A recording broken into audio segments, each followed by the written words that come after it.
Day 6 for Tory Lanez's felony assault trial has concluded. Here's a recap. The majority of the day here at the Criminal Justice Center was spent hearing testimony from Megan's former stylist, EJ King. EJ arrived after lunch, and actually he took the stand today instead of the witness that I mentioned earlier, Sean Kelly.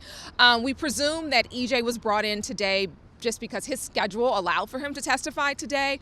Sean Kelly will testify tomorrow. EJ was a witness for the defense. What the defense wanted him to really do is spell out a couple of things. What was Megan's demeanor? What was Tory's demeanor? What was Kelsey's demeanor? What he did really help the jury to understand was that Megan was pretty intoxicated, as was Kelsey, and that her demeanor, she went from fun Meg to aggressive Meg. He also spoke to Tory arriving and that Tory was having a great time, that he had been drinking. And they asked him a few times if he had ever seen Tory with a gun, ever heard Tory speak about having a firearm, if they saw him with a firearm that night, if Megan had ever said, or Kelsey say, that they had ever seen him with a firearm during the times that they hung out with him. They also asked him if he saw Megan or Kelsey with a gun that night, and he said flat out no. Prosecution also asked EJ if he saw a gun in the car when he loaded the bags into Tory's car, and he also said no.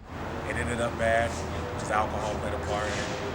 I was asked not to take him home. The defense also got an opportunity to redirect, asking EJ to also establish where the belongings were in the car. This was pretty key. He testified that the luggage, based on the images that he saw, had been moved, that he placed the luggage in the trunk of the SUV, but based on the photos that were taken at the scene, once everyone had been arrested by the police, that the luggage seemed to have been moved. He did establish that he did not know what happened after they left the house. He went one direction, they went another direction with Tory's driver. We learned that the defense still has a few more witnesses that they're going to call.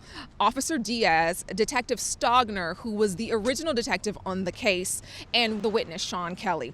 They've all been ordered back here tomorrow to testify. There were also reports that Megan's former bodyguard, Justin Edison, had gone missing. The prosecution did address this matter in court today. They told the judge that they needed a little more time to locate a witness that was missing, but they did not say his name in court. So we are left to presume this is probably Justin, and we will see tomorrow if they are able to find him. In the meantime, that's the latest from the Tory Lanez felony assault trial. For HipHollywood.com, I'm Jasmine Simpkins.